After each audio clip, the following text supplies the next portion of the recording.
喺現代政治同公務治理嘅框架下，問責係維繫公信力嘅基石。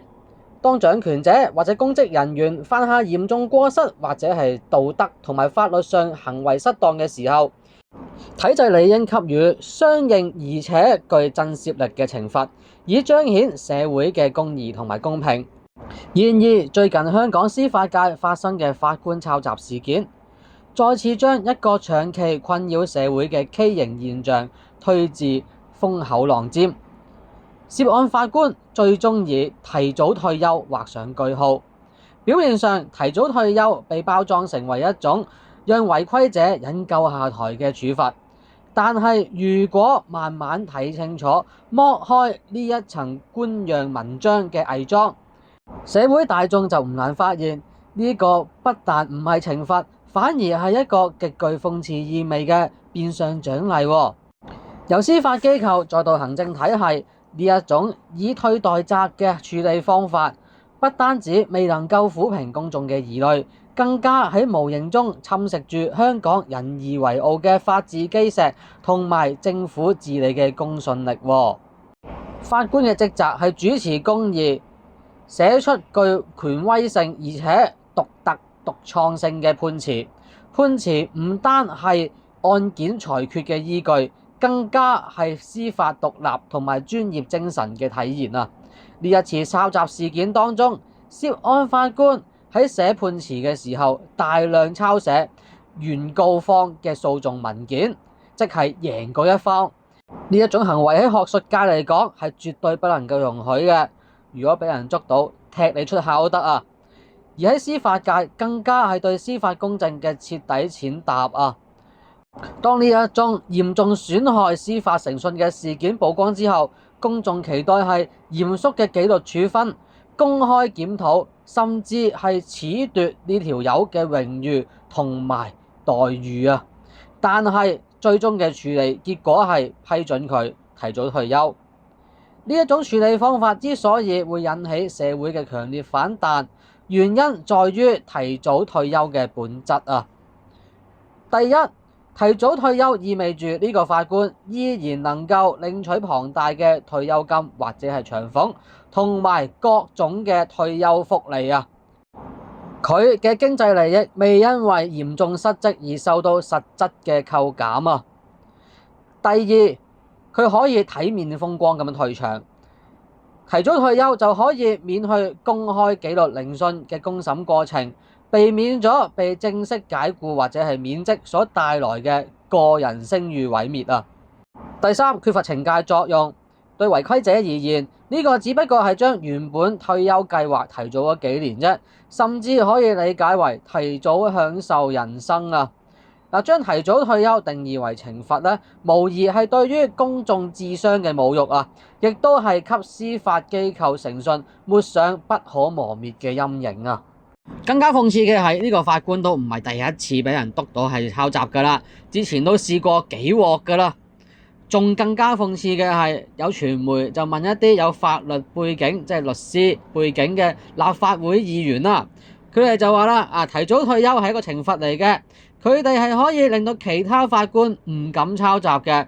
喂，大佬啊，講翻啲人話啦，嗱，為傳口道，我唔開名係邊個立法會議員啊，有需要自己睇 TVB News 啦。今次事件咧引致某啲人提早退休，就絕非係一個單獨事件嚟嘅。縱觀香港過往嘅行政管理史啊，公務員體制甚至高官啊，喺面對住重大過失、政策失誤或者係個人違規嘅時候啦，提早退休或者咧係辭職退休，早已成為體制內部默許嘅安全出口啊！咁點解會咁樣呢？第一，犯錯嘅人可以保存退休嘅福利，當然選擇提早退休啦。而政府而言，多一事不如少一事。如果係真係要做到解僱嘅程序，就要涉及好多嘅工作㗎喎，例如開返個調查委員會啊。如果嗰位犯錯嘅人員不服上訴，又要再搞多輪。你知啦，香港政府一向都係唔想做㗎嘛。咁既然佢都話提早退休啦，咁啊做少樣嘢，委員會都唔使開，係咪先？所以提早退休對於政府或者係犯錯嘅官員嚟講，都係雙贏嘅。嗱，喺而家香港公務員嘅體制下啦，一般基層員工如果犯下嚴重過失，往往就要面對嚴格嘅紀律處分甚至革職。但係每當涉及到中高層嘅官員或者係高官嘅時候咧，管理層往往就會傾向內部和解嘅態度嘅，批准佢提早退休，既能向外宣稱涉事人已經唔在職，問題已經解決啦，亦都能夠保護自己有嘅既得利益，避免因為深究過失而扯出更加多體制內嘅漏洞同埋共犯結構啊！嗱，呢一種官官相護嘅文化啦，使得高官同埋高級公職人員啊喺享受極高薪酬同埋社會地位嘅同時，卻承擔住極低甚至係零嘅最終失職風險啊！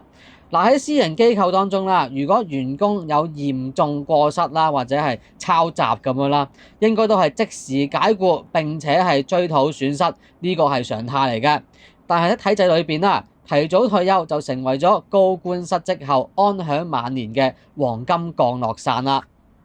大家都可能會話啦，其實法官距離我哋咁遠，佢抄襲提早退休啊，關我咩事啊？咁又唔係啊，提早退休呢個風氣其實一直都存在，而且我相信不久嘅將來都會有人重施故技啊。點解咁講呢？隨住大埔宏福苑維修工程同埋相關管理問題嘅調查進入尾聲，社會各界對政府嘅問責呼聲再次高漲啦。宏福苑事件涉及龐大嘅工程費用、可能嘅管理疏忽，甚至係基層民生嘅重大利益，公眾迫切希望見到相關嘅官員同埋公務員可以承擔應有嘅法律同埋行政責任啊！嗱，講真有一句，喺政府眼中，黃碧嬌就係遮醜布，就係擋箭牌。但係呢一塊遮醜布擋箭牌唔係擋到好耐嘅咋。然而咧，基於過往嘅慣例啦，社會大眾對調查結果嘅預期啊，都係充滿無奈同埋悲觀嘅。好多人都預測啊，當調查報告正式公佈之前啊，相關涉事嘅官員或者係高級公務員極有可能再次選擇提早退休啊！如果宏福苑事件最終處理方法依然係幾個官員提早退休，事件告一段落，呢個將會再次證明問責機制早已淪為形式主義啊！第一，透過幾條友提早退休嚟止血，體制得以避開對政策失誤、監管漏洞同埋審批流程嘅深刻反思同埋根本嘅改革。第二，對於受影響嘅宏福苑業主同埋平民而言，涉事官員帶住豐厚嘅退休金離場，而民眾就要繼續承擔政策失誤所帶來嘅後果，呢個加劇咗社會嘅不公平感啊！第三，提早退休成為咗官員喺調查結果公佈之前嘅逃生門，令到公眾嘅監督權同埋問責權落空啊！嗱，咁點解提早退休會引起咁大嘅強烈民怨呢？嗱，呢個在於呢個做法徹底破壞咗社會對公平正義嘅信任。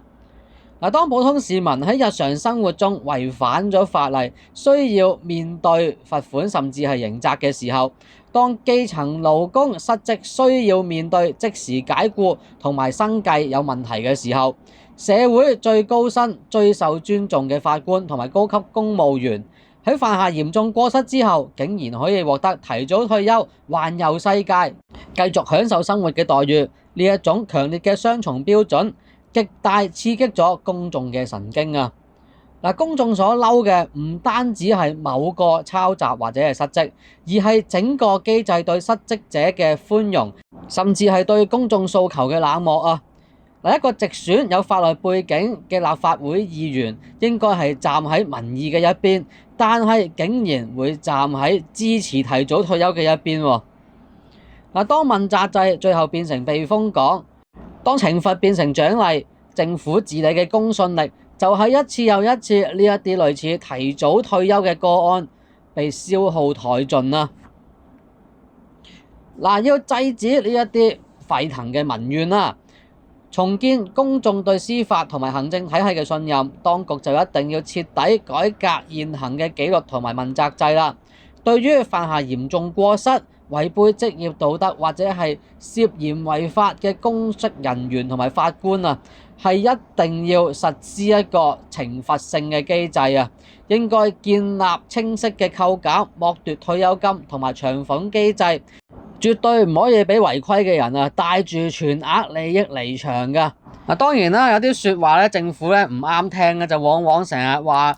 由亂到治嘅原因咧，係希望你唔出聲嘅。但係咧，我都係根據翻李家超嘅講法啦。特首就話批評政府唔係唔得，但係咧要帶有建議。我成條片都有建議嘅，唔係冇建議嘅，唔係為反而反嘅，呢度聲明翻先啊。呢條片就去到呢度啦。咁你又覺得一啲犯錯嘅公務員，特別係高級公務員啊、法官啊，係唔係應該提早退休就已經係懲罰呢？大家可以留言講下或者討論下啦。呢條片就去到呢度啦。如果覺得條片 OK 嘅話，請讚好、留言同分享啦。另外記得訂閱呢個頻道，訂閱完之後咧撳埋隔離個啷啷。咁下次有新片咧就通知你啦。咁我哋下次再見啦喎，拜拜。